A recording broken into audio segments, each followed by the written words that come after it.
In the past 3 seasons of MVP voting, Shai Gilgeous-Alexander finished 5th and then 2nd before bringing home the trophy in 2025. But getting over the hump of this accomplishment comes with new pressure. If SGA wants to hoist another MVP trophy to cap off his brilliant season, he'll have to buck a years-long trend plaguing stars.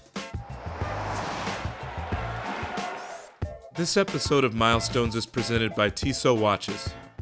It's hard to believe, but the most valuable player's team hasn't won a championship in 9 seasons. Steph Curry was the last to do it in the Warriors' 2015 title run. That's the longest such drought since MVP was first awarded for the 1955-56 season. But it's been even tougher sledding lately. In the previous 5 seasons, no team that had the MVP even made it past the conference semifinals. Few players have been as primed to break this streak as SGA. For as brilliant as Nikola Jokic was, SGA reached another level of consistent excellence. My whole life is consistent. Everything I do. He scored 20 points or more in 72 straight games. No player has a longer streak in a single season since the 1960s. He never dipped lower than 18 points in a game this regular season. Nobody who played at least 5 games in a season had scored 18 plus in all of them since Michael Jordan way back in 1988-89. SGA led the league in 20, 30, 40, and 50-point games. Of course, a player winning the scoring title doesn't automatically make a team dominant.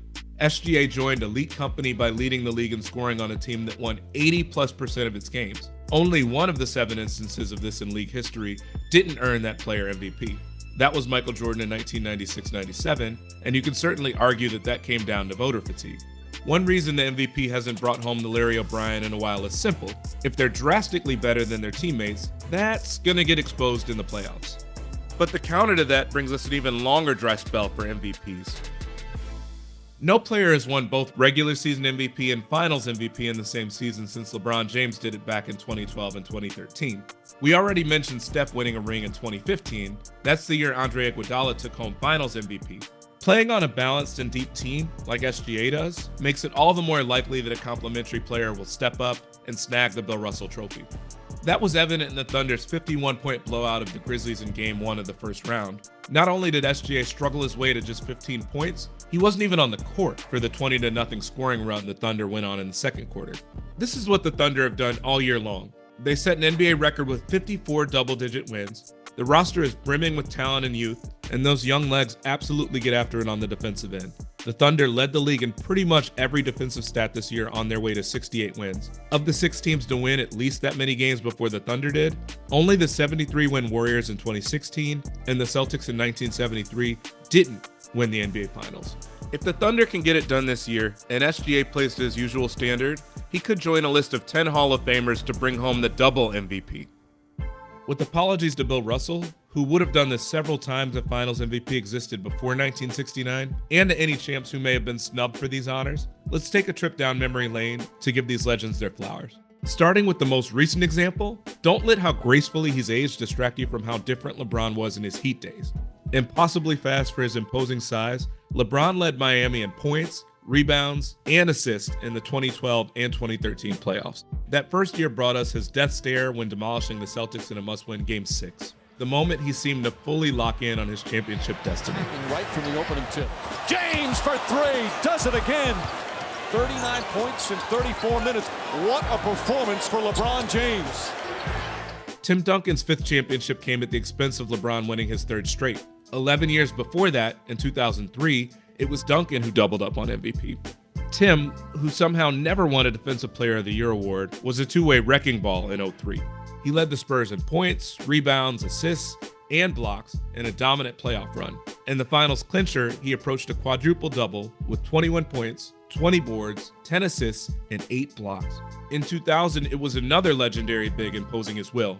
Shaquille O'Neal averaged a career-high 29.7 points per game for his only regular season MVP. He upped that to 38 points per game to go along with almost 17 rebounds and 3 blocks per game in the finals. That secured Shaq his first of 3 straight finals MVPs.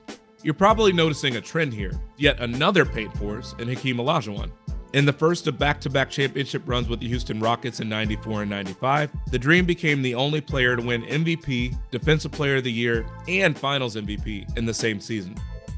Stopping our stretch of front-court dominance is the guy who was busy playing baseball for the majority of those Rockets rings. Michael Jordan took home Finals MVP in all 6 of his title runs and won MVP in 4 of those regular seasons. 93 and 97 were the exceptions. You could pick your favorite double MVP year, but 98 deserves a shout for his 14 30-point playoff games, most ever by a player 34 or older. From one MJ to another, 1987 might have been the peak for Magic Johnson and the Showtime Lakers. Not only did Magic deny Larry Bird his 4th straight MVP in the regular season, but also beat him in the finals for the 2nd time in 3 years. For good measure, Magic became the first player to lead his team in points, rebounds, and assists in a finals series win. As for Larry Legend, well, he had already doubled up on MVP twice before, in 84 and 86. That made him the first player to ever pull off the feat more than once. That 1986 team remains the best of the 18 championship Celtics squads. They went 40-1 at home, only dropped 1 total game in their first 3 playoff series, and dispatched the Rockets in 6, thanks to Bird's 2nd triple-double of the finals. This next one reminds us that there's a long history of bad trades in the NBA. In 1982, the Rockets signed and traded reigning league MVP Moses Malone to the 76ers because ownership didn't want to pay him $2.2 million per year.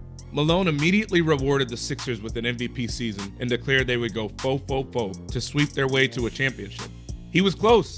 They dropped 1 game in the conference finals, but that was it. The chairman of the boards won finals MVP, putting up almost 26 points and 18 rebounds a night. Little Mo, Big Mo, the Doctor, Andrew Toney, and Ivoroni. No baloney. Sixers all the way. It probably won't surprise you that Kareem Abdul-Jabbar, a man who won both 6 MVPs and 6 championships, pulled off the double dip. What's surprising is it didn't happen in his 14-year Lakers tenure. It even happened before he legally changed his name. As a sophomore star for the Bucks in 1971, he and Oscar Robertson led Milwaukee to 66 wins, 14 more than any other team. As great as an early 30s Robertson still was, the big fella won the scoring title and MVP, and then added Finals MVP to an already stacked trophy case. Now we've arrived at the originator of this achievement. There isn't a more ripped from the movies moment in NBA history than Willis Reed hobbling out of the tunnel in Game 7 of the 1970 Finals. The emotional lift of him gritting through a torn thigh muscle mattered a whole lot more than his 5 points in that game. But we can't reduce him to mere inspiration. He was the MVP and a first-team All-Defense selection in the regular season.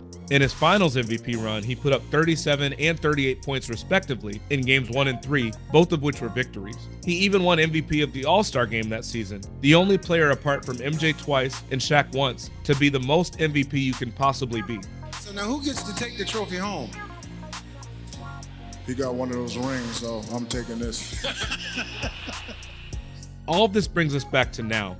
SGA's quest to be the first player to double up in 12 years. The Thunder's often hilarious team chemistry makes it clear that if they can win it all, SGA will be thrilled if it's J-Dub or Chet Holmgren or someone else getting the spotlight. But the double MVP honor is the sort of rare and prestigious milestone that could signify a Hall of Fame future for OKC's superstar. You know what this is? The MVP.